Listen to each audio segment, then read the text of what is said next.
The Niagara Parks Commission.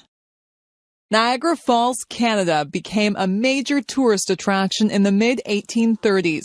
By this time, roads, canals, and railways were able to bring people from urban centers like New York and Boston. However, the chance for big profits attracted dishonest businessmen. One hotel in the 1860s was popularly known as the Cave of the 40 Thieves. There were many complaints from tourists about tricks that were used to get their money. Some businessmen tried to put up fences around the falls so that all visitors would have to pay them to see the falls. In time, these complaints reached the ears of important people. In 1873, Lord Dufferin, the Governor-General of Canada, proposed that the government buy all the land around the falls. On the American side, New York State bought 412 acres around the American Rainbow Falls in 1885. In the same year, land was bought near the Canadian Horseshoe Falls and named Queen Victoria Park. A commission was formed to obtain control of all land along the Niagara River. This was made easier because a narrow strip along the river was already government land. However, the commission wanted to preserve all the beautiful scenery along the river and near the falls for the general public. The first commissioner of the park was Sir Kazimierz Gzowski, a distinguished engineer of Polish birth. Before the Queen Victoria Park Commission began to buy up land besides the falls, tourists had to pay for everything. There were no public washrooms, no drinking fountains, and no safety barriers around the falls. As a result, it was not uncommon for tourists crowding close to the falls or hypnotized by the flow of the river to step too close and fall in. The commission took care of these problems and also set up parks and picnic areas. In 1927, the commission's name was changed to the Niagara Parks Commission. It now supervises numerous attractions and parks from Niagara-on-the-Lake on Lake Ontario down to Fort Erie on Lake Erie. Each section of the 56-kilometer stretch of Niagara Parks has its own places of interest. These are joined by the Niagara Parkway, a road that runs the whole length of the river. Sir Winston Churchill called the Parkway the prettiest Sunday afternoon drive in the world. The Niagara Parks Commission operates restaurants, parks and gardens, rides, museums and historic houses, golf courses, native sites and gift shops. Near the falls are restaurants, parks, greenhouses, the journey behind the falls, and the Maid of the Mist boat ride. North of the falls at Niagara Gorge are the Spanish Arrow car ride and the Great Gorge Adventure. The commission also operates a school of horticulture with large gardens. Queenston Heights is a park commemorating one of Canada's heroes, General Isaac Brock.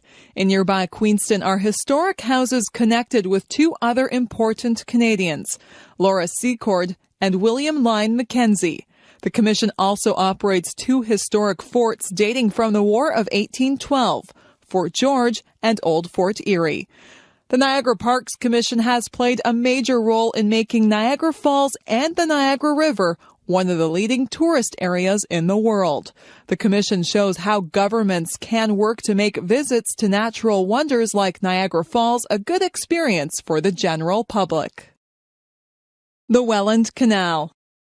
Before railways and automobiles became common, transporting goods over long distances was a difficult chore. In early North America, roads were often bad or non-existent. In the winter, snow and cold weather made travel difficult. Frontier farmers had trouble selling their crops because it was hard to get them to the cities. Often rivers and lakes were the best ways to travel. Fur traders carried their furs and other supplies in canoes, but even large canoes were not big enough to hold a shipment of wheat. Rapids and waterfalls meant that goods had to be taken out of the canoe and carried to the next body of calm water. One way to improve water transportation was to build a canal. In New York State, Governor DeWitt Clinton had constructed the Erie Canal from the Niagara River to the Hudson River soon after the War of 1812. Because relations between the United States and Canada were still not very friendly, this was another reason to build a canal on the Canadian side. Canals could be used to move supplies and troops during wartime. Sometimes the British government would forbid Canadian farmers to sell food to the USA. Without a canal to move their farm produce, crops were sometimes left to rot. A St. Catharines, Ontario merchant named William Hamilton Merritt thought about all these things in the 1820s. He also thought that flour mills needed a more reliable source of water to operate. St. Catharines is on 12 Mile Creek below the Niagara Escarpment. This creek runs towards Lake Ontario. It rises above the escarpment, which stands from 150 to 300 feet high, then runs towards Lake Ontario. If Merritt could join the 12 Mile Creek to one of the rivers, which ran to Lake Erie, the canal would provide transportation and water power. The problem was to find a way to move boats up the escarpment. From 1824 to 1829, Merritt and his friends hired laborers to dig away tons of dirt and rock. Nearly all the work was done with shovels, pickaxes, horses, and wagons. In places, the ground was soft and landslides occurred. In other places, the men had to dig through solid granite rock.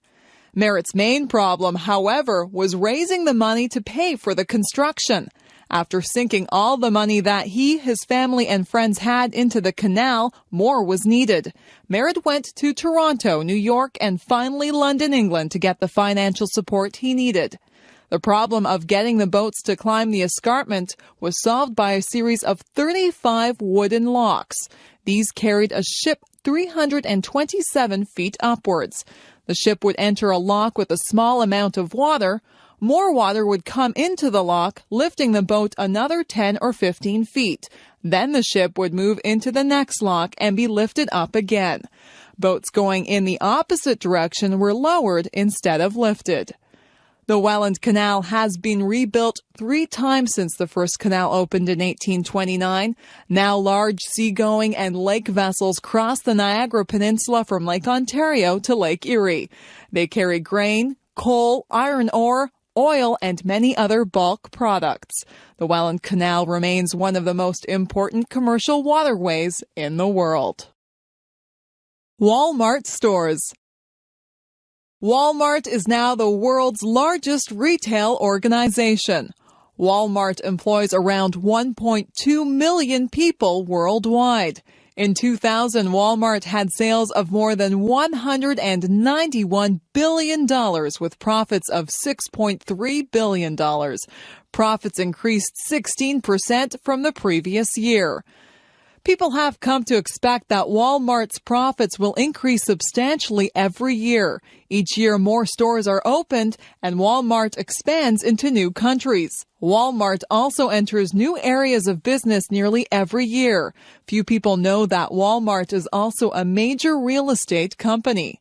Sam Walton opened his Walton's Five and Dime in Bentonville, Arkansas in 1950. 12 years later, he opened the first Walmart in Bentonville. His business philosophy was simple: good prices, great selection, and a friendly greeting. Walton was known for the 10-foot attitude. This means that any employee should greet any customer who is within 10 feet of them. He emphasized that it is important to speak to people before they speak to you. Walton also believed that good deals from suppliers should be passed along to customers. The combination of low prices and friendly service is basic to Walmart's success. That one store in Bentonville has become 4,203 stores in the USA, plus another 1,000 outside the United States. Walton died in 1992, but his business philosophy continues to be preached at Walmart's. Each store has greeters who meet the customers at the door and deal with any special needs they have. Having greeters gives the effect of having more service clerks than Walmart really has. Compared to some other department stores, Walmart has relatively fewer employees. Walmart also has the Walmart Foundation, which sponsors numerous good causes. Among their programs are high school scholarships, fundraising for local hospitals and sick children, environmental concerns, and community matching grant outreach. So, what's not to like about Walmart? The main complaint is that their business style is extremely aggressive. Walmart's attitudes towards manufacturers and suppliers are, you do it our way, or we won't do business with you. This puts Walmart at an advantage over smaller retailers who don't have the same retailing power. Walmart has been known to demand that its suppliers provide products at discount for Walmart store openings, levy fines for shipment errors, tell manufacturers what products, styles, and colors to make, etc. Walmart expects product delivery in 2 days and expects manufacturers to cooperate with its promotional and retailing strategies. In effect, any company that works with Walmart becomes one of their employees. Any company which so dominates one area of the market will have a lot of power. So far, Walmart has been successful in getting what it wants and providing customers with what they want. The Ford Pinto Case. Businessmen often complain that their profits are negatively affected by government regulations. On the other hand, history has proven that it is necessary to regulate business in at least one area, public safety. There is ample evidence that consideration for the safety of the public is not always a priority in business decisions. Back in 1912, the Titanic smashed into an iceberg, killing hundreds of people. It was going too fast through a large collection of icebergs while attempting to set a speed record. Unfortunately, there were not enough lifeboats to accommodate the passengers. Usually when such a tragedy occurs, the company is not found guilty. Instead, safety regulations are enacted for future cases. In the future, ships were ordered to carry a sufficient supply of lifeboats. In 1978, the Ford Motor Company was indicted on the charge of homicide. This was the first time such a charge had been brought against an American corporation. It related to the deaths of 3 teenage girls who were burned up when their Ford Pinto was hit from behind. The prosecution charged that the Ford Company knowingly manufactured a dangerous car. Behind this story is the pressure on Ford to produce a small car to compete with imported vehicles. The Pinto was rushed into production in spite of warnings that the gas tank was in a dangerous position. It would have cost Ford an additional $11 per car to fix the problem. Ford decided not to. Later, Ford produced a cost-benefit analysis to justify their position, estimating that the faulty design would cause 180 additional deaths. Ford valued these at $200,000 per person. This cost was far less than equipping 12.5 million vehicles with $11 protectors, so Ford felt that they had made the right decision. Ford executives were acquitted on the charge of homicide. Nonetheless, Ford had to pay out millions of dollars in out-of-court settlements. These were paid to families who had lost relatives in Pinto accidents. This case shows how far a company will go to protect its profits. For more than 8 years, Ford lobbied the government not to tighten safety standards on cars. As long as the Pinto was profitable, Ford did not want to change the design. Although Ford made a lot of money on the Pinto, their reputation was tarnished. The Ford Pinto case is one of many which point to the need for governments to set safety standards. No business wants to recall its products or leave them sitting idly in a warehouse or expend large sums of money for upgrading and repairs. No airplane company wants to have its planes in the hangar when they could be in the air making money for the corporation. As a result, commercial companies are seldom motivated to look closely at product or service safety. This is especially true today when the bottom line in business is seen as a justification for every decision. For this reason, governments have to oversee issues of public safety. Most businesses are too busy working on profits to have much time or concern for doing so. The Golden Man, El Dorado. When Christopher Columbus sailed west from Spain in 1492, he was trying to reach the Spice Islands, which today are called Indonesia. Spices were very scarce and valuable in Europe at this time. No one knew that 2 vast oceans and the American continents lay between Europe and Asia. Columbus did not find spices in America, but he did bring home some gold trinkets. The American Indians wore these as jewelry. Gold, not spices, was to become the biggest motive for exploration. Expeditions into the interior of the Americas were very costly and very risky. Only by promising the authorities huge profits could sailors and soldiers raise money for their expeditions. They also needed to promise rich rewards in order to get followers and crews. If a leader returned to Europe without gold and jewels, he might end up in jail. No wonder the Spanish conquerors were always searching for gold. At first, the Spaniards stayed around the coasts of the Caribbean Sea, but stories of gold in the interior tempted them to explore inland. They asked the Indians where their gold jewelry came from. The Indians would point further inland. They said that a wealthy people lived in the high mountains that traded gold and emeralds for pearls, cotton, and shells. The Spanish emperor had given the rights to exploit present-day Venezuela and Colombia to his German bankers in 1528.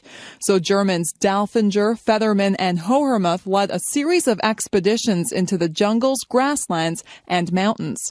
Meanwhile, Spanish conquerors had found immense riches in gold and silver. Hernando Cortez had captured the kingdom of the Aztecs in Mexico in 1519.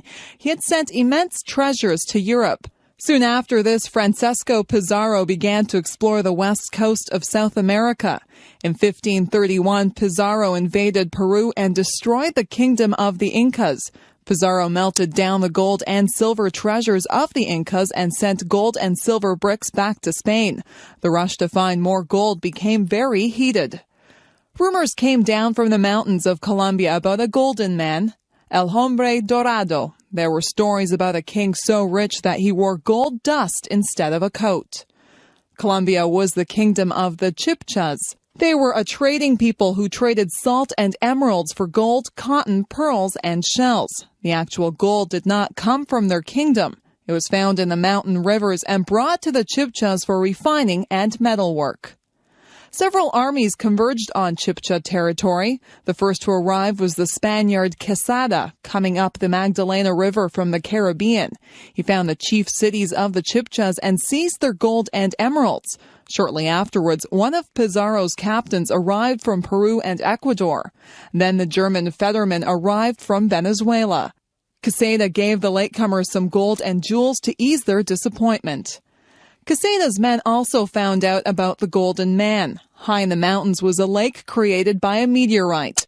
The Indians believed that the golden god from the sky now lived at the bottom of the lake. When a new leader of the tribe was elected, he was covered in grease, and fine gold dust was blown over his body so that he appeared to be made of gold. He was taken out to the middle of the lake on a raft. He would jump into the lake and stay in the water till the gold dust was washed off. It was considered an offering to the god.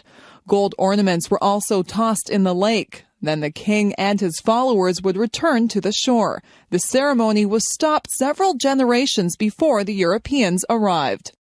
Many people were unwilling to believe that this was the whole story. They began to search for a golden city hidden in the jungle. Many explorers perished in this search.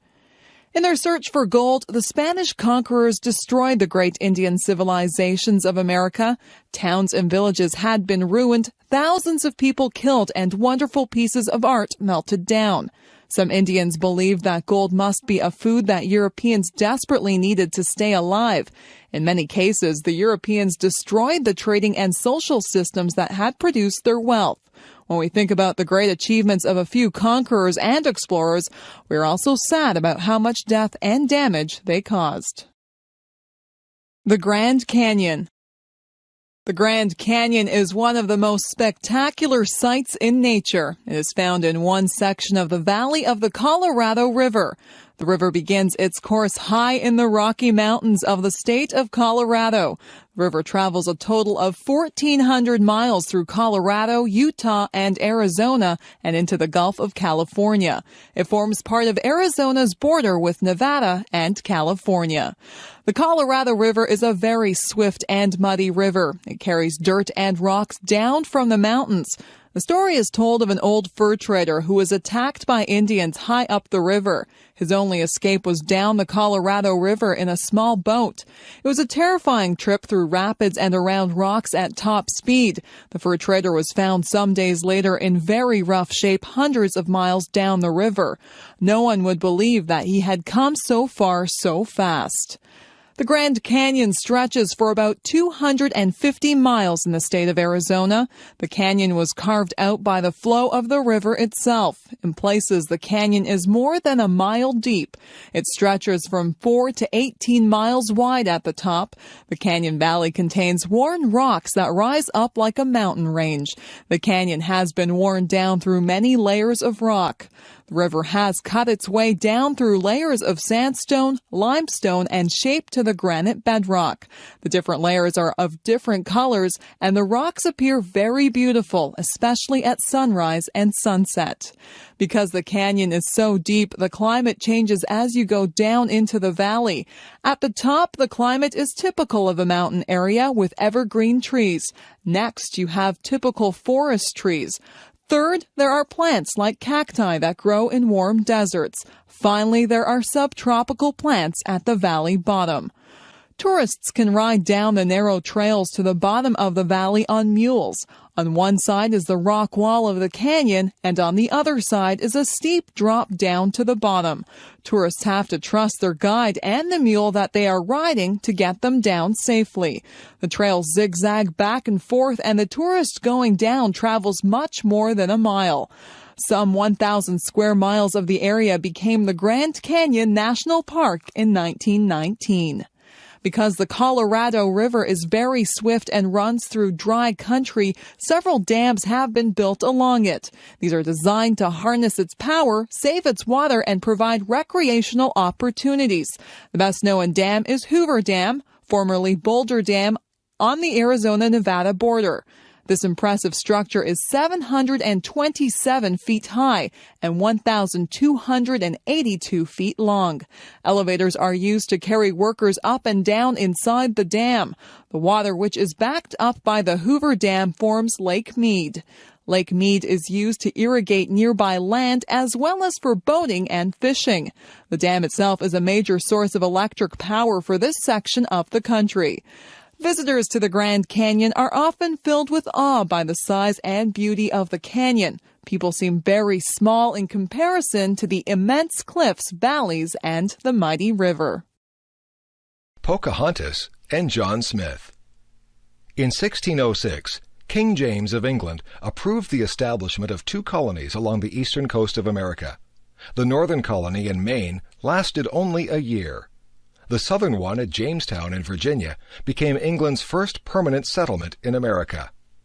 In 1607, the Virginia Company sent 104 settlers to Virginia. The settlers lived in tents all summer. By September, more than 60 were dead because they lacked good food or water. The leaders of the colony were not energetic and did little to make the settlers find food. One member of the company, Captain John Smith, was determined that the colony would survive. Smith pressured the colonists to build huts, a storehouse, and a church. He made daring trips to Indian villages, demanding that they give the settlers food in return for beads and copper. He threatened settlers who were trying to leave the colony and go back to England. On one of his trips to the interior, Indians attacked John Smith. They killed his 2 companions, but captured him alive. He was taken first to the local chief. This chief was impressed by Smith's compass and spared his life. His captors dragged Smith from village to village. He finally arrived at the town belonging to Powhatan. Powhatan was a great chief for all of the tribes in that region. Powhatan and his advisers talked about what to do with Smith. Suddenly, Smith was dragged forward, and his head was pushed against a stone. The warriors raised their clubs to kill Smith. Then Pocahontas, who was Powhatan's 12-year-old daughter, begged for his life. Her words had no effect, so Pocahontas ran to Smith. She took his hand in her arms and laid her own head against his head.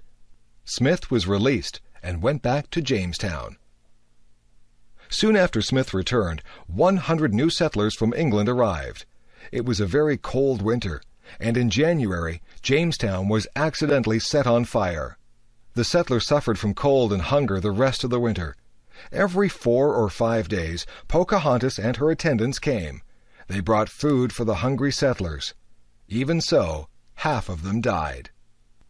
In the summer, John Smith explored that part of the coast of America. He made a map that would be very valuable for future sailors and settlers. On his return, Smith was elected leader of the colony at Jamestown. However, some settlers did not like having to follow rules. Some encouraged the Indians to try to kill Smith. Chief Powhatan agreed. He also refused to supply food to the colony, hoping to starve them out. Pocahontas warned Smith about the plot against his life. Smith had to fight off several attempts to kill him. Finally, the colony seemed to be growing, and the Indians became peaceful. But in late 1609, Smith was injured in an explosion and returned to England. Pocahontas remained a friend to the colony. She married John Rolfe, one of the settlers. In 1616, she traveled to England with her husband and son. There she saw John Smith once again. She was so surprised to see him that she was unable to speak for several days. Pocahontas had believed that Smith was dead. The following year, she died and was buried in England. Pocahontas's love for Smith and Smith's determination to fight for the colony had saved Jamestown and given the English their first colony in America. Remember the Alamo. The first Europeans in the American Southwest were Spanish explorers and conquerors. They were followed by religious orders that set up missions to Christianize the Indians. One of these missions was San Antonio de Valero. It was founded in 1718 in what is now San Antonio, Texas. Later, the mission structure became known as the Alamo. In 1821, Moses Austin had persuaded the Spanish authorities to give him a charter to settle 200,000 acres in Texas. The elder Austin died shortly after this. 5 weeks later, his son Stephen Austin traveled to San Antonio to have this charter confirmed by the Spanish governor. In 1822, Austin led 150 settlers into Texas. When Austin learned afterwards that Mexico was now independent of Spain, he journeyed to Mexico City to have his charter reconfirmed. The Mexicans appointed Austin regional administrator for his colony.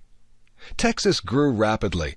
Cotton farming and cattle ranching were profitable and attracted American settlers. By 1830, there were 16,000 Americans in Texas, 4 times the Spanish-Mexican population. Sam Houston had been a successful soldier and politician. He was a friend and supporter of President Andrew Jackson. However, personal problems and political difficulties led him to leave the USA for Texas. Meanwhile, the struggle for control of Mexico had been won in 1833 by Santa Anna. However, the independent thinking of the Texans infuriated Santa Anna. He had Stephen Austin thrown in jail and sent an army into Texas. Austin was released from jail in time to organize the defense of Texas. The Mexican army was besieged inside the Alamo, and after fierce fighting, surrendered. The Mexicans were allowed to go home. Sam Houston was now elected the state's supreme commander. Not long after this, Santa Anna approached Texas with an army of 6,000 men.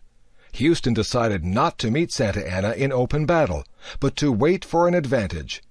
He sent frontiersman Jim Bowie to the Alamo. Bowie's orders were to leave San Antonio and destroy the Alamo. When Bowie arrived, however, Texas volunteers were preparing the Alamo for a siege. Bowie and his men pitched in to help. Other volunteers came. The fiery William Travis arrived with 25 men. Then the famous frontiersman, Davy Crockett, came with a dozen Tennessee sharpshooters. When Santa Anna attacked, there were 183 Americans inside the fort. Santa Anna brought up cannon to bombard the Alamo. As the walls began to crumble, 4,000 Mexicans attacked from all 4 sides. The Mexicans overcame all resistance because of their large numbers, but they suffered very heavy losses. All the American defenders were killed. While the battle was raging, the Texans back at the colony declared their independence from Mexico. Sam Houston now gathered men to fight the Mexican army. At first he retreated while waiting for a suitable opportunity. When Santa Anna's rapid advance left the bulk of the Mexican army behind, Houston prepared to fight. Santa Anna's advance troops moved into swampy land by the San Jacinto River. Houston's men attacked while the Mexicans were having their midday siesta. Their battle cry was, Remember the Alamo. The battle was soon over. Many Mexicans were killed, but only a couple of Texans were killed. Santa Anna was a prisoner. Santa Anna readily agreed now to recognize Texas as an independent republic. 90 years later, in 1845, Texas became the 28th state of the USA. Gribbio. Saint Francis of Assisi, who lived in Italy in the early 13th century, was known for his love of animals. He was the first person who celebrated the birth of Jesus by gathering live animals around a manger. He often talked to the birds as he traveled along.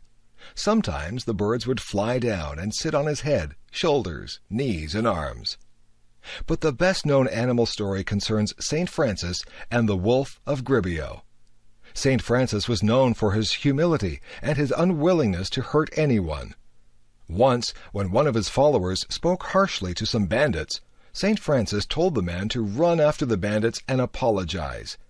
In the same way, Saint Francis thought of animals as his brothers and sisters.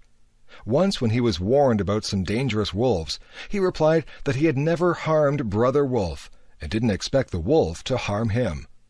While Saint Francis was staying in the hill town of Gribbio, he heard about a large, fierce wolf. The townspeople were terrified of this wolf and had eaten both domestic animals and humans. Saint Francis decided to help the people and went out to talk to the wolf. The people watched in horror as the wolf came running to attack Saint Francis. But the saint made the sign of the cross. Then he said to the wolf that, in the name of Jesus, it should stop hurting people. The wolf then lay down at Saint Francis's feet. Saint Francis addressed a little sermon to the wolf. He recounted all the terrible things that the wolf had done, but he added that he wanted to make peace between the wolf and the townspeople. The wolf nodded its head in approval. In return for the wolf's agreement to keep the peace, Saint Francis promised him that he would arrange for the townspeople to feed him. When he asked the wolf never again to harm any person or animal, the wolf nodded again. Then the wolf put out its paw as a sign that it would keep its promise. The wolf walked beside Saint Francis back into Gribbio. When a crowd assembled, the saint preached to them about how God had allowed the wolf to terrify them because of their sins. He told them to repent, and God would forgive them. Then he spoke of the promise that the wolf had made, and what he had promised the wolf in return. The people agreed to feed the wolf regularly, and the wolf again indicated that it would not hurt anyone. Again, it put its paw in St. Francis's hand. The wolf and the people kept the agreement. 2 years later, the wolf died. The people remembered how it no longer hurt anyone, and that not a single dog ever barked at it. The townspeople of Gribbio lamented its death. Whenever it went through town, it had reminded them of the virtues and holiness of St. Francis. Cowboys. The golden age of the American cowboy was short-lived. It began in the 1860s with the great cattle drives from Texas north to Kansas. By 1890, when railroads had reached remote areas, there was no more need for large-scale cattle drives. Of course, cowboys have a history before 1860. In fact, there were Mexican cowboys long before that. The Spanish conqueror of Mexico, Hernán Cortés, brought cattle with him in 1521. Cortés also branded his cattle with a three-cross design. The Spanish sharp-horned cattle roamed the deserts and prairies freely. Eventually, they found their way to Texas. American settlers in Texas interbred their animals with the Spanish breed. The Texas Longhorn cow was the result. It was famous for its bad temper and aggressiveness. The Longhorn was a dangerous animal, with each of its horns measuring up to 3 1/2 feet long.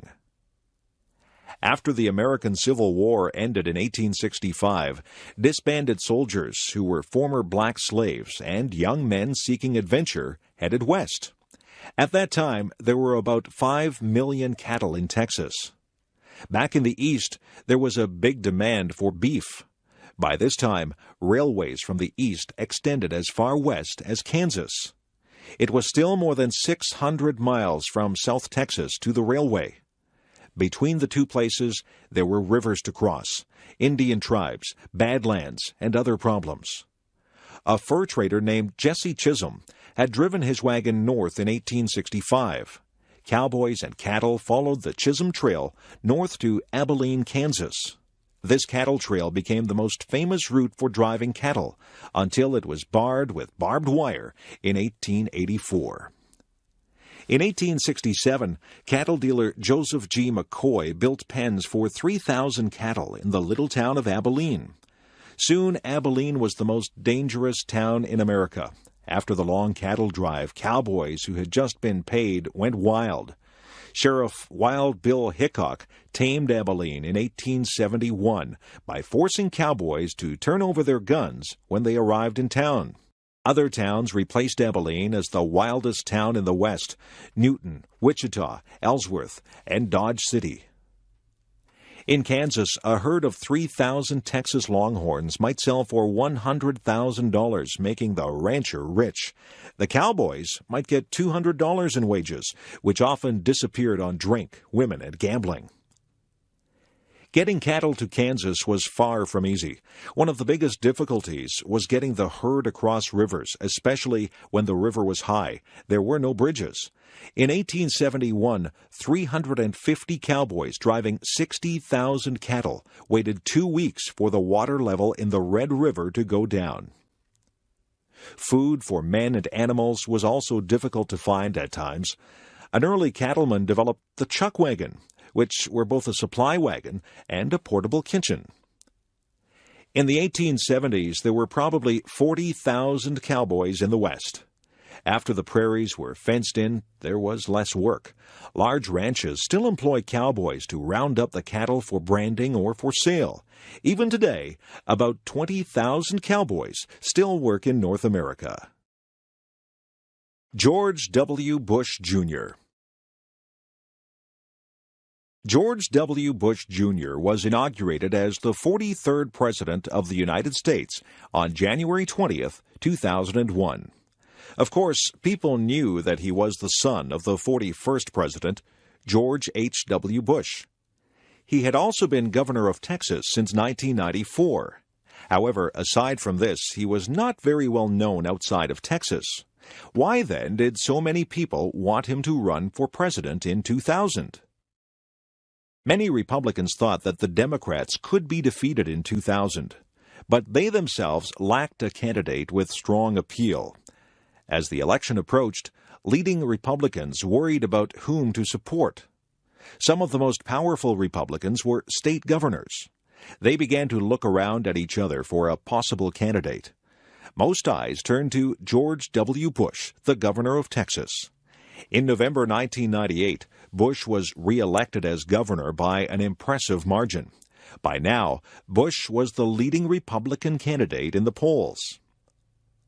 Of course, one advantage that Governor Bush had was a familiar name. In fact, when he did well in some early polls, it is likely that some people really voted for his father. They thought that George H.W. Bush was running again. The Bush family was able to swing a lot of support to George W. It also helped that his brother Jeb was now governor of Florida. Parents George and Barbara were both born in eastern United States, but in 1948, George moved to Texas, where he made a fortune in the oil business. He went into politics in the 1960s and 70s and served in a number of important positions. He was Ronald Reagan's vice president from 1981 to 1989 and president from 1989 to 1993. George W. was born in 1946, the oldest of the Bush children. 3 more brothers and 2 sisters were also born. The youngest sister died of leukemia as a child. George W. attended the same prestigious Eastern colleges as his father. Then he came back to Texas and was a fighter pilot with the Texas Air National Guard. During the early 70s, he wandered from place to place, trying different jobs. After attending Harvard Business School from 1972 to 1975, he came back to Texas and started his own oil exploration company. Although it wasn't as profitable as his father's company, he eventually sold his stock shares for a considerable amount of money. In 1978, he ran for the Senate of the United States, but was defeated. He became closely involved in his father's campaign for president in 1988. Here he developed a lot of the political skills he was later able to use to run for office himself. In 1989, back in Texas, George W. organized a group that bought the Texas Rangers baseball team. He later sold the team in 1998 and made a $14 million profit. In 1994, he surprised the political world by defeating the incumbent governor of Texas. As governor, he pushed ahead with an energetic program, which reflected neoconservative values. However, George W. did not appear as an ideologist to people. Even his opponents were willing to work with him. When he ran for president in 2000, Bush described himself as a compassionate conservative. Only time will tell how successful Bush will be as U.S. president. Handel's Messiah. George Frederick Handel was a native of Germany and spoke with a German accent all his life. Most of that life, however, was spent in London, England. As a young musician, Handel's sponsor was the Elector of Hanover. Later on, when the Elector became King George I of England, he continued to sponsor Handel. The young Handel went to Italy to study opera. Opera had become a very fashionable entertainment for the upper classes. Handel traveled to England in 1711 and made an immediate success with his operas. Queen Anne granted him a royal pension for life in 1713. Because of this initial success, Handel tried to start a permanent opera company in London, but this failed, and Handel lost money. Since operas used full stage settings with costumes, scenery, and props, they were expensive to produce. Handel decided to produce oratorios in which the parts were simply sung without actions. On August 22, 1741, Handel began to work on his oratorio, The Messiah. The text was made up of passages from the Bible relating to the birth, life, and death of Jesus. Handel worked on it feverishly, missing meals and going without sleep. He finished it 24 days later. When he was asked how he felt on completing it, Handel said, "I thought I saw all heaven before me, and the great God himself." In the fall of 1741, Handel received an invitation from the Lord Lieutenant of Ireland to present operas and concerts there. Handel traveled from London to Dublin with his entire luggage and many of his singers. However, in order to rehearse on the way, he had to hire local people to fill in. Once, the composer soundly criticized one local singer who failed to meet his standards. Handel was warmly received in Dublin, where his concerts were sold out. Even his rehearsals were considered newsworthy by the local papers. The Messiah was first publicly performed on April 13, 1742. 700 people squeezed into a 600-seat theater to hear it. A notice had requested that ladies attend in hoopless skirts, and that gentlemen come without their swords. A Dublin paper reported, "Words are wanting to express the exquisite delight it afforded to the admiring crowded audience." All proceeds were donated to charity, as the church choirs had refused to participate except on those conditions. Handel returned to London in August 1742 and prepared the oratorio for the London stage. The Messiah made its London debut on March 23, 1743, with King George II in the audience. It was during the Hallelujah chorus that the king jumped to his feet and so initiated a tradition that has lasted ever since. With such oratories, Handel was able to re-establish his popularity and restore his finances in London. The Messiah continued to be performed. After conducting it on April 6, 1759, the old composer collapsed and had to be carried home. He died 8 days later. The Messiah remains Handel's most popular work, combining wonderful music with inspiring religious sentiments. The biblical text speaks of hope and salvation, and the music allows the text to soar into angelic songs. Newspapers. All the great cities in the world now have newspapers. But newspapers, as we know them today, are not that old. The very first newspapers began long after the invention of printing. They started in Europe in the 1600s and were usually only a couple of pages long. For a long time, newspapers were not very common. Governments didn't want public discussion of their policies and decisions. Often, they closed down papers or taxed them heavily. The stamp tax on newspapers and pamphlets was one of the causes of the American Revolution. Newspapers began to grow in size when they discovered advertising as a source of income. Nowadays, advertising is the main revenue source for most newspapers. As newspapers became more widely circulated, they could ask for more money for their advertisements. By the late 18th century, newspapers were in common use in Europe. The 1800s and early 1900s was the golden age of newspapers. Improvements in transportation, communication, and printing processes made it easier to collect news from near and far, and to publish papers more quickly and more cheaply. The Weekly Dispatch and the Times, both of London, England, were leading newspapers through much of the 1800s. The Times was one of the first papers to include illustrations. It was the first newspaper to use a steam engine to turn the presses. When the tax on newspapers was reduced in 1836, the Times was able to increase its size considerably. In 1840, it began to use the telegraph to collect news stories.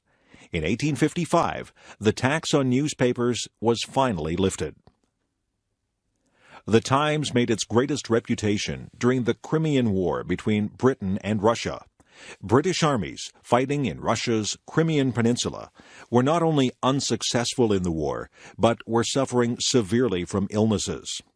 The Times sent out the world's first war correspondent, William Howard Russell, in 1854. His reports from the battle lines had a powerful effect on the British public. A war fund was organized to help the soldiers. Russell forced the government to accept the offer of Florence Nightingale to organize nurses to travel to Crimea. A photographer, Roger Fenton, sent back photos from the war, which were published in the Times. Meanwhile, in America, a more popular approach to newspapers had developed. The newspaper had spread west with the pioneers, and nearly every little settlement had its own paper. American newspapers were cheaper and livelier than British ones. They were aimed at the average person rather than the governing class.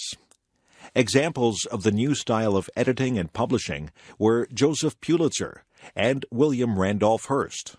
Hearst especially employed sensational and emotional writing, which aimed at stirring up the public to action. Hearst is sometimes accused of starting the Spanish-American War of 1898 with his overheated editorials.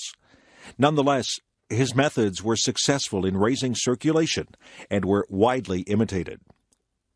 The modern newspaper contains more than hard news. In fact, news may be a fairly small part of it. Advertisements, gossip, show business, photos of celebrities, sports, stock market prices, horoscopes, comic strips, weather reports, and much more are found in its pages. The modern newspaper is a total entertainment package. A question for the future is whether electronic newspapers will replace paper newspapers. Paul Kane, Frontier Artist.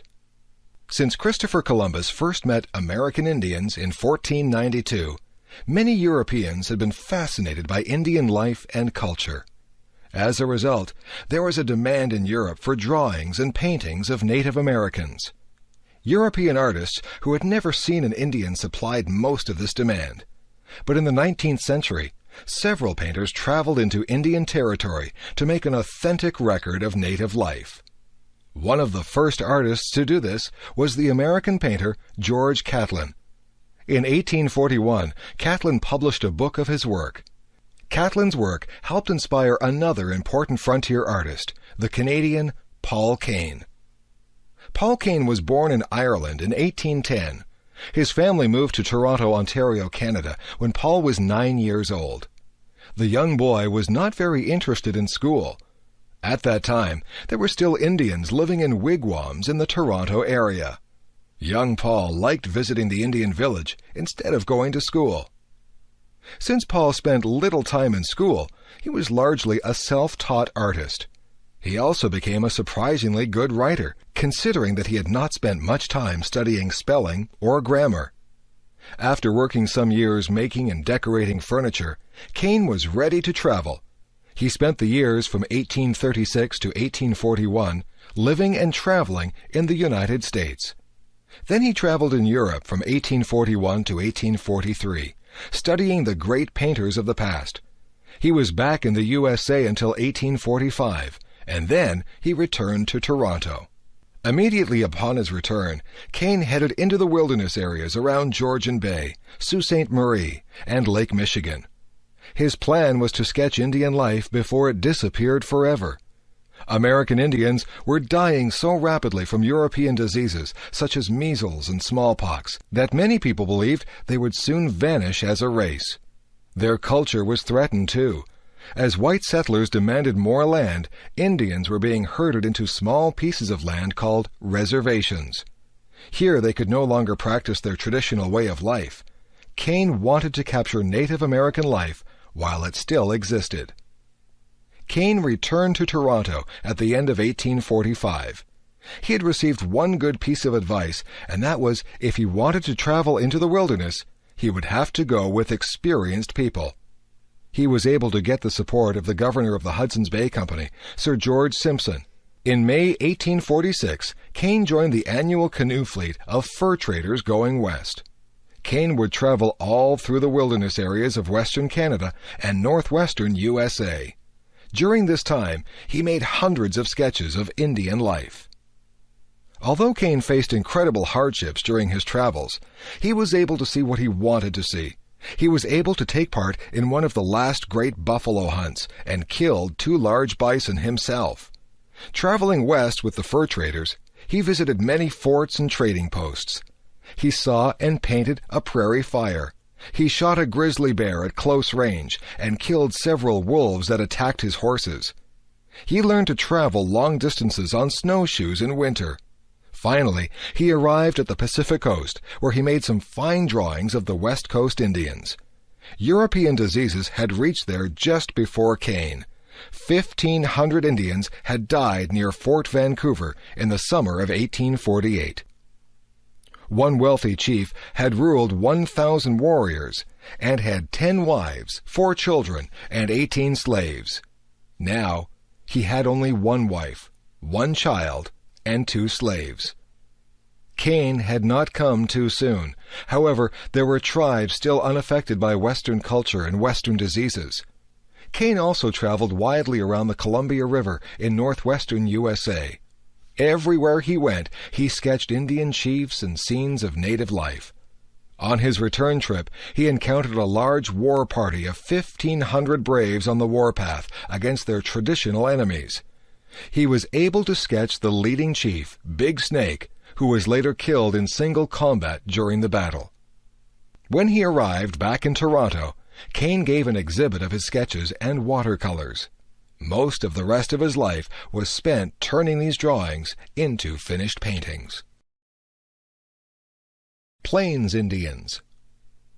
The best-known picture of an American Indian is a warrior in buckskin, riding a horse, wearing a headdress of eagle feathers, and carrying a spear or bow and arrow. This is a picture of a Plains Indian, and it appears in many Hollywood westerns and on the American 5-cent piece. There were many tribes of Plains Indians, for the Northern American prairies or plains stretch from the northern forest of western Canada down to the states of Oklahoma and Texas in southern USA. It's interesting that our image of the Plains Indian is only true for the last couple hundred years. It was not until the 1600s that Plains Indians began to ride horses. There were no horses in America until Spanish soldiers brought them in the 1500s and 1600s. Some of these horses escaped and ran wild on the prairies of America. It was these wild horses that the Plains Indians learned to tame. Before they had horses, the Indians hunted buffalo on foot. Buffalo were huge bison, or wild cattle, which traveled in very large herds. A big herd might have millions of buffalo. It was difficult to cross the prairie because these animals blocked your way. The Plains Indians had various ways of killing buffalo. Before they had horses, Indian hunters would quietly creep up close to the herd. Then they would fire their arrows together. There was always the danger that the herd would stampede and trample the hunters. Another method was to drive the buffalo over a steep cliff. There are a number of places on the plains where this was done. Once the Plains Indians had horses, they preferred to hunt buffalo on horseback. When the tribe started to use guns, they could kill many buffalo. Artist Paul Kane describes a buffalo hunt in the Red River Valley in 1846. The hunters carried their bullets in their mouths so that they could shoot faster. They could ride right into the herd, shooting at close quarters. They would drop an article of clothes on the slain buffalo to mark it for themselves. Then they would continue the hunt. After the hunt, the Indians would skin the animals, and the women would dry the meat and store it in fat. A single hunt might kill more than 30,000 buffalo. The Plains Indians received nearly everything they needed from the buffalo. Of course, they used buffalo meat for food. They also used the buffalo skins for clothing, blankets, and the covering of their teepees. These teepees were cone-shaped tents, which were easy to put up and take down. The Plains Indians were nomadic and followed the animals they hunted. Since these animals were plentiful, Plains Indians usually led a comfortable life. They developed complex religions and social rituals, as well as specialized societies or clubs. There were also rituals and customs for hunting and warfare. Many Plains Indians fought hard against the settlement of the Great Plains. The American government discouraged the hunting of buffalo because without the buffalo, the Plains Indians would not be able to fight. With the buffalo disappearing, the Plains Indians had to give up fighting and move into government-sponsored reservations. Ireland. Ireland is an island in the Atlantic Ocean, just west of Britain. For much of its history, it has been an advantage to Ireland to be far from the mainland. The Romans or the other early empires never conquered Ireland. It was the remoteness of Ireland that helped preserve much of Christian and classical culture. After the fall of the Roman Empire, wandering tribes destroyed much of what remained on the continent. Finally, it was Ireland's turn to be invaded. First, the Norsemen, or Vikings, attacked during the 800s and 900s. Then, in the 1100s, the English invaded Ireland. Since that time, there has always been an English presence in Ireland. The conflict between the English and the Irish grew worse in the 1500s. Then the English became Protestant, and the Irish remained Catholic. In the 1600s, Oliver Cromwell tried to make Ireland Protestant by driving out the Catholics and bringing in Protestant settlers. In the centuries following, Irish Catholics had very few rights in their own country. The Catholic Irish were not allowed to vote until 1829. Since Irish Catholics were not allowed to own land, they were poor tenant farmers. They paid rent to the English landlords. The main food crop in the 1840s was potatoes. When these became infected by blight, thousands of Irishmen starved. Many others were evicted from their dwellings because they couldn't pay the rent. Hundreds of thousands of Irish took ship for North America. The Catholic Irish preferred to go to the United States because Canada was under British influence. However, many Protestant Irish went to Canada. The influence of the Irish on North American culture has been very great in many areas. Prominent Irish Americans include Presidents John F. Kennedy and Ronald Reagan. Meanwhile, in Ireland itself, a strong independence movement developed. A rebellion against England in 1916 began a struggle that resulted in independence for most of Ireland. Some Protestant areas in Northern Ireland preferred to stay with England. Republican groups such as the Irish Republican Army wanted to liberate the North from British rule. Nowadays, conflict between Protestants and Catholics is limited to these northern counties. Constant attempts are being made to bring the conflict there to an end. Meanwhile, the Irish Republic of Ayr has become prosperous again. It can sell its agricultural products to the European common market. Irish beer and whiskey are sold all over the world. Ireland is also becoming known for its high-tech industries. Because of this relative prosperity, the population is increasing again after a century and a half of decline.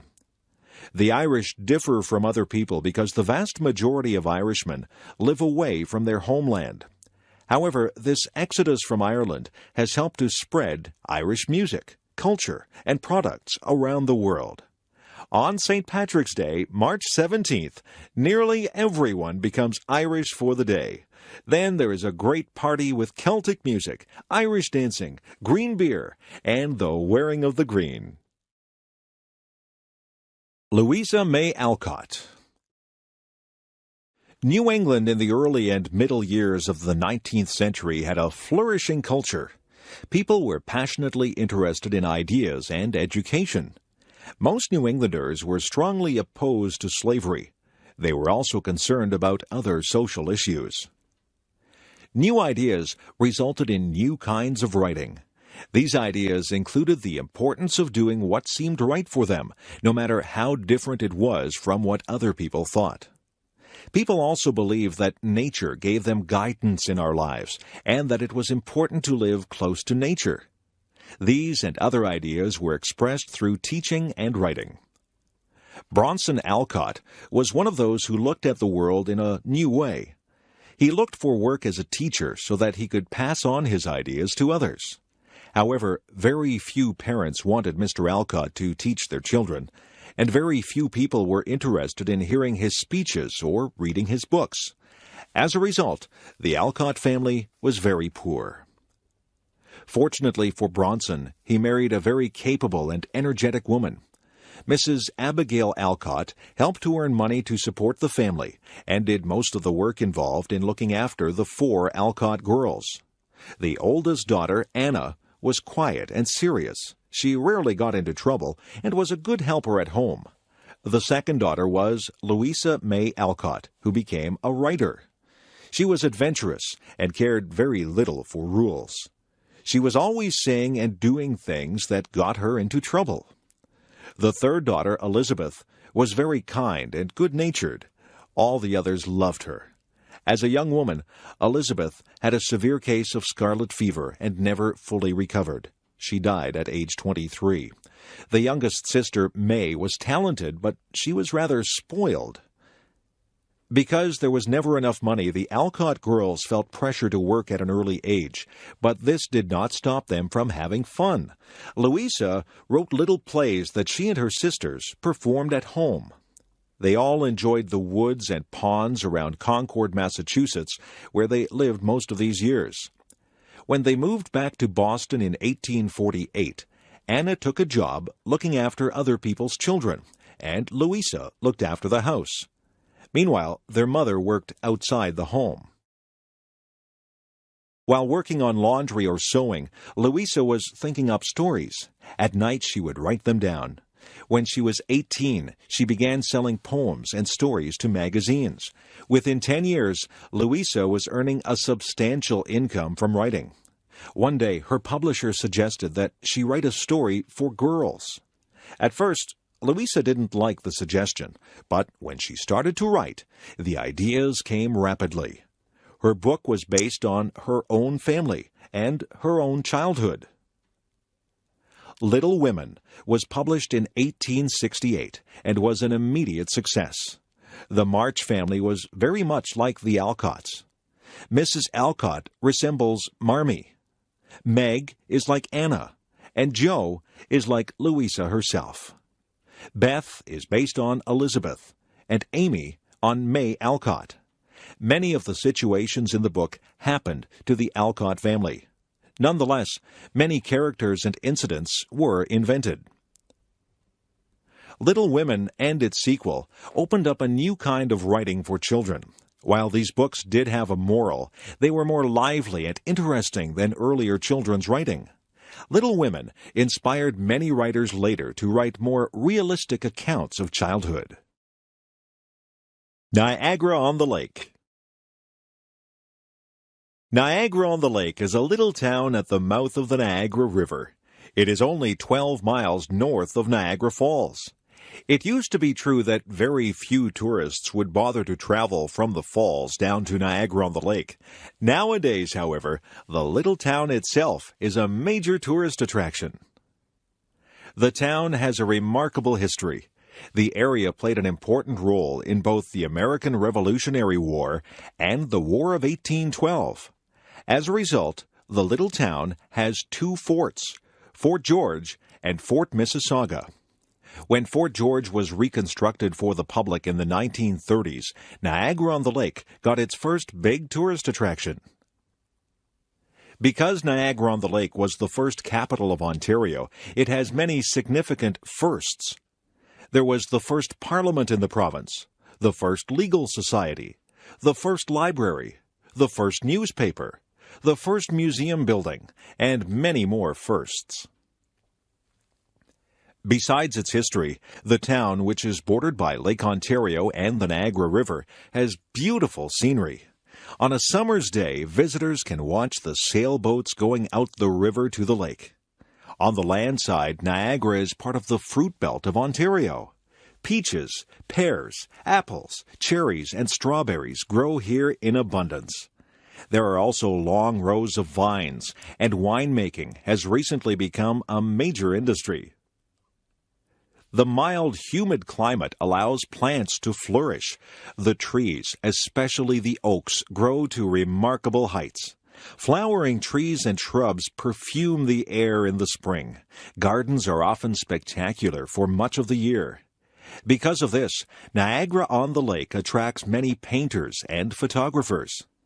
Many of the private homes also have a long history, and great care is taken to keep them looking their best. The biggest single attraction is the Shaw Festival Theatre. The festival was founded in 1962 by a group of Shaw enthusiasts. Early productions were often held in the historic courthouse on the main street, and plays still take place there. In 1973, however, a new 861-seat Shaw Theatre was built at the south end of town. Since then, traffic to Niagara-on-the-Lake has been steady all through the long summer season. In 1996, Niagara-on-the-Lake was voted the prettiest town in Canada. Partly, it is the scale of things that makes the old town so attractive. The old town is only about 8 blocks long by 8 blocks wide. It has a population of little more than 1,000 people. Nonetheless, there is a lot for people to do and see.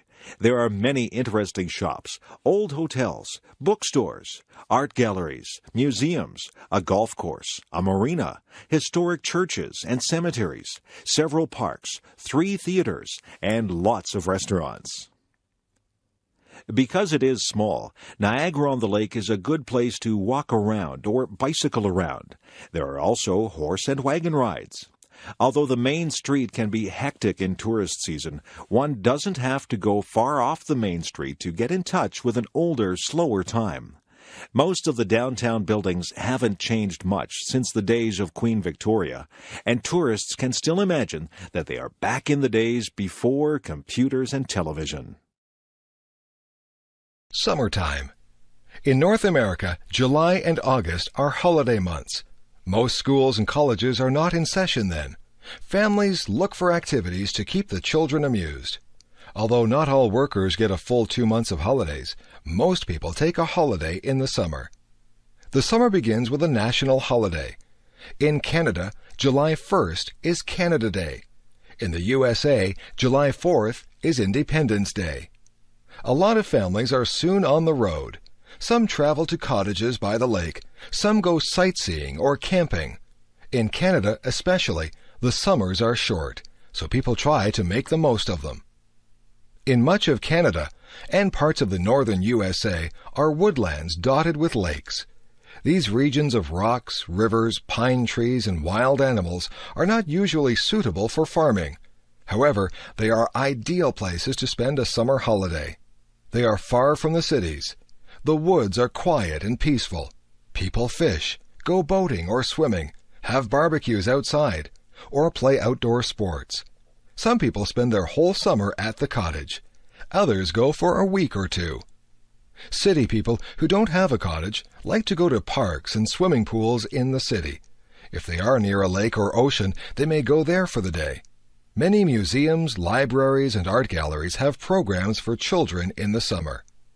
Swimming is probably the favorite summer sport. It feels wonderful on a very hot day to jump into the cool water. Swimming is also excellent exercise. Besides swimming, baseball and football are also popular in the summer. Spending an afternoon or evening at a baseball game is a favorite summer pastime. Summer is also a favorite time to catch up on reading. Stories of adventures and love novels are favorite light reading. But summer is especially a time for traveling across the country. Some people have a camper or trailer that they can live in. Some stay in campgrounds and sleep in tents. Others stay at hotels or motels, while others rent cottages or cabins for a week or two. Most trips are by car. Many people visit national parks and other wildlife areas.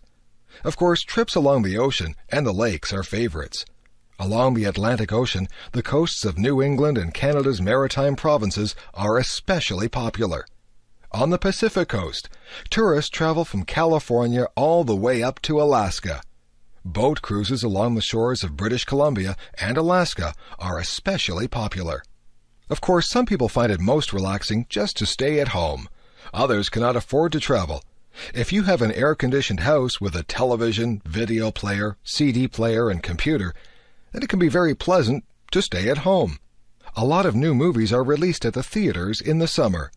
Air-conditioned theaters with new movies and lots of pop and popcorn are favorite summer places.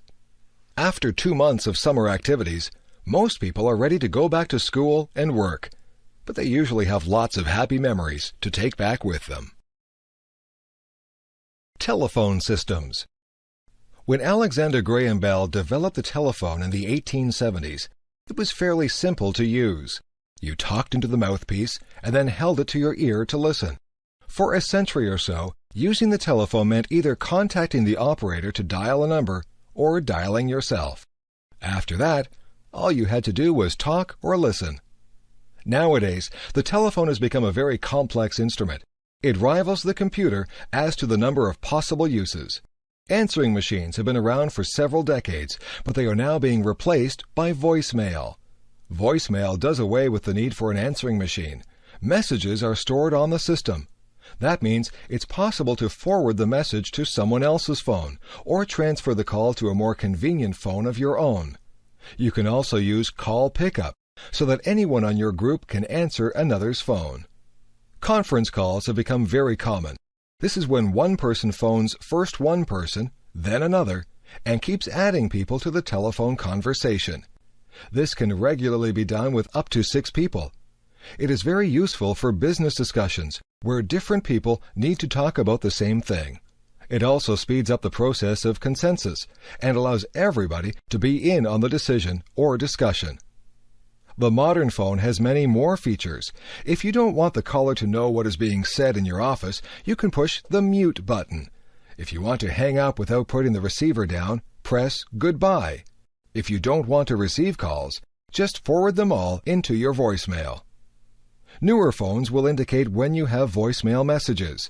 If you have trouble with these features, an automatic voice will tell you your options. This help system is built into the telephone. For example, the help voice will tell you how to set up a distribution list so that you can send the same voice message to a number of people. It will also tell you how to send a message directly into someone's voicemail. You can designate your message to go to the top of the recipient's voicemail list. You can also program it so that the recipient cannot forward it.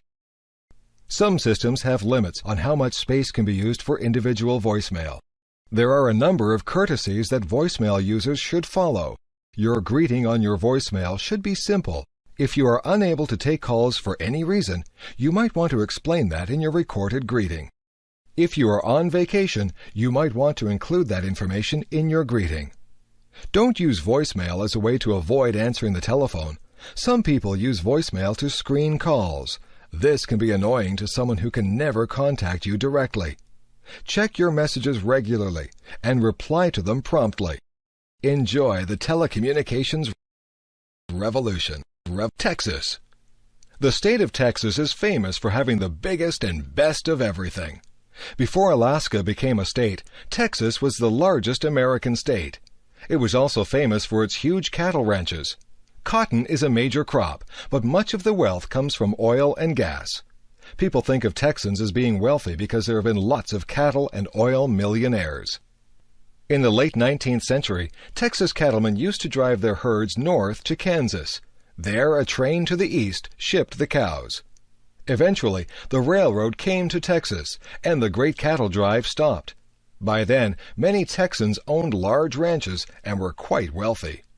In the 20th century, oil has made many Texans wealthy. Oil refining has led to chemical industries and synthetic products. Most Texans now live in cities. Many oil companies have their headquarters in Dallas. Other large manufacturing cities are Houston, Corpus Christi, Fort Worth, and Austin, which is the capital of Texas. Several cities, such as San Antonio and El Paso, have a strong Spanish influence. This dates back to the first Spanish visitors in the 16th century. The old mission at San Antonio is famous as the Alamo, where an important battle for Texas independence was fought. Texas is a huge area with mountains, deserts, prairies, rivers, and islands. The rugged beauty of its grasslands and deserts attracts many tourists. For a state that is mostly dry, Texas has a remarkable variety of wildflowers in the spring. Its animals and birds differ from other parts of the USA. Texas has the armored insect eater, the armadillo, the swift-running bird, the roadrunner, prairie dogs, jackrabbits, kangaroo rats, wild pigs, horned lizards, and 100 species of snakes. As might be expected also, it has many beautiful kinds of cacti and other desert plants. At its largest, Texas is more than 600 miles wide by 600 miles long.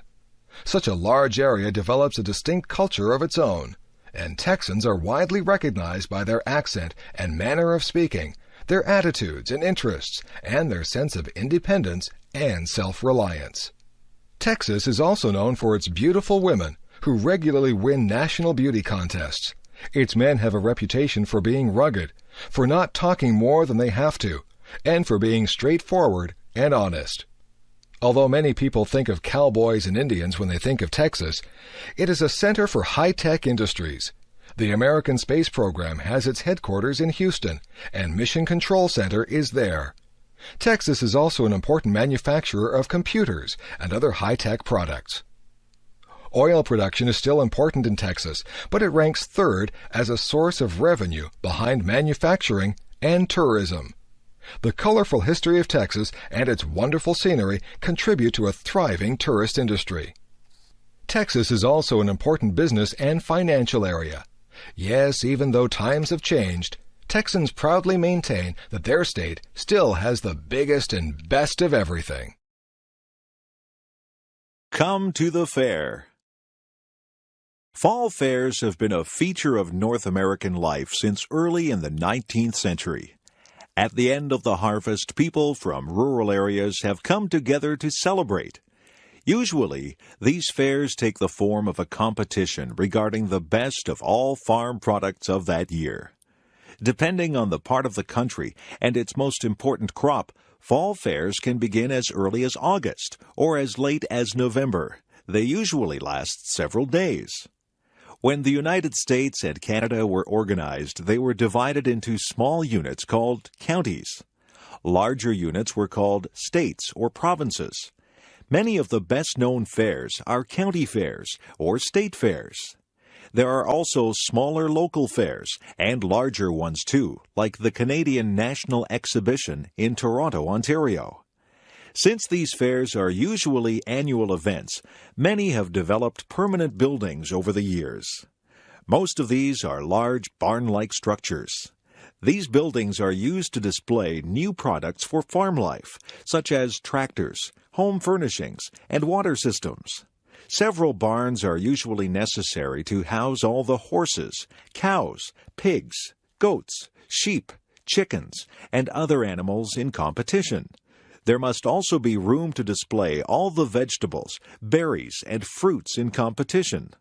Finally, there is space for handicrafts, artwork, baked goods, and jams and jellies.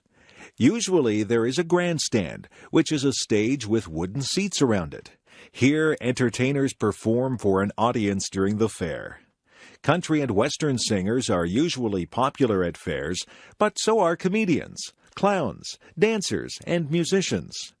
There may also be other contests, such as a beauty competition for Queen of the Fair, tests of strength for the men, or pie-eating events. Most fairs also have a racetrack, which is used for horse racing, or in some cases, auto racing. Fairs have helped to improve animal breeds, and races encourage the breeding of fast horses. Plowing contests test the strength and steadiness of horses, and so do pulling contests. This spirit of competition has led to improvements in all areas of farming. Every kind of grain, fruit, vegetable, berry, and animal is tested, and only the best win a ribbon.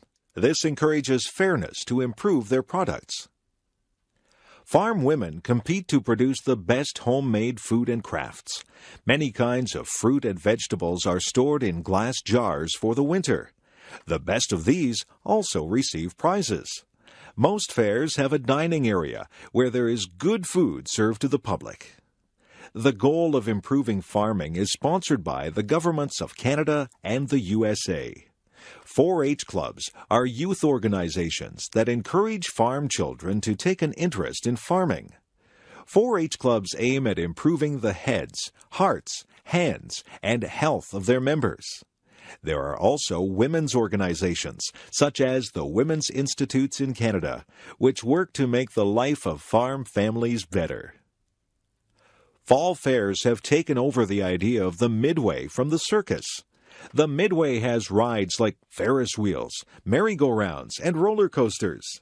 It also has games of chance and skill, such as trying to throw a small hoop over a large bottle. One nice thing about fall fairs is that they are fun for the whole family. Children enjoy the midway and the farm animals. Women like the crafts, food, and household exhibits. Men like the machinery, the horse races, and the crop exhibits. Everyone likes the grandstand shows. Nowadays, not so many people live on farms, but people from towns and cities still enjoy going to fall fairs. They are part of our North American heritage.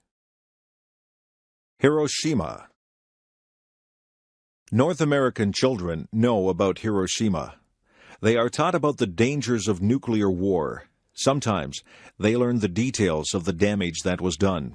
They learn about what happened at 8:15 a.m. on August 6, 1945. People were eating breakfast. Children were going to school and adults going to work. There was a blinding flash of light, a scorching heat, and a mushroom cloud rose up. People close to the explosion were instantly vaporized. Many of those further away would die from burns and radiation. 60,000 houses were destroyed immediately. One concrete structure remained standing, although it was damaged. The local government left the atomic dome standing as a memorial to the explosion. Even those who were not seriously injured in the explosion later became very ill. They became very sick from radiation poisoning. Many developed leukemia. Sadako Sasaki was 2 years old when the bomb exploded. She was apparently uninjured and grew up normally until she was 12. Then she developed leukemia, a disease of the blood and bone marrow. Sadako began to fold paper cranes to protect her from the illness. However, she died in 1955 before she reached 1,000 paper cranes. Her example inspired the Children's Monument at Hiroshima. There is a peace museum in Hiroshima which has objects left by the explosion. These include bottles, metal, stones, and tiles, twisted into strange shapes by the heat. There are objects on which people were vaporized, so that their shape appears like a shadow on the material. There are bits of burnt clothing and many photographs. Why was the bomb dropped? World War II was a long and bitter war. The rules of war, which said not to kill civilians, were forgotten. Hitler bombed London, hoping to break the spirit of the English. Then England bombed Germany to destroy the factories and kill the people who worked in them. Americans wanted revenge for the Japanese attack on Pearl Harbor. The U.S. government had spent $6 billion developing the A-bomb and wanted to use it. Some say that they also wanted to warn the Russians not to cause trouble for America. When American forces advanced on Japan in 1945, they had to decide what to do. Would Japan surrender, or would they fight to the last soldier? American leaders feared that they might lose many men by an invasion. Dropping the atomic bomb would end the war very quickly. President Truman made the decision to use it. Since then, most people have felt that this decision was wrong. It was such a terrible thing to do to people, children, old people, women, men, and babies. Hiroshima inspired many people to try to ban the bomb. They wanted to ensure that atomic bombs would not be used again. Even some of the scientists and air crews involved in making and dropping the bomb at Hiroshima wanted it banned. Perhaps if we can all remember what happened that day, there will be no more Hiroshimas. Niagara Falls. Niagara Falls is one of the world's leading tourist attractions. Millions of people around the world visit here each year. Summers at the falls are especially busy, with traffic jams and parking problems. However, the falls are beautiful in winter, too. Many have asked why people travel so far to see water falling over a cliff. The size and beauty of Niagara Falls help to make it special. While many falls are higher than Niagara, very few are as wide or have such a volume of water. It also helps that Niagara is relatively easy to travel to.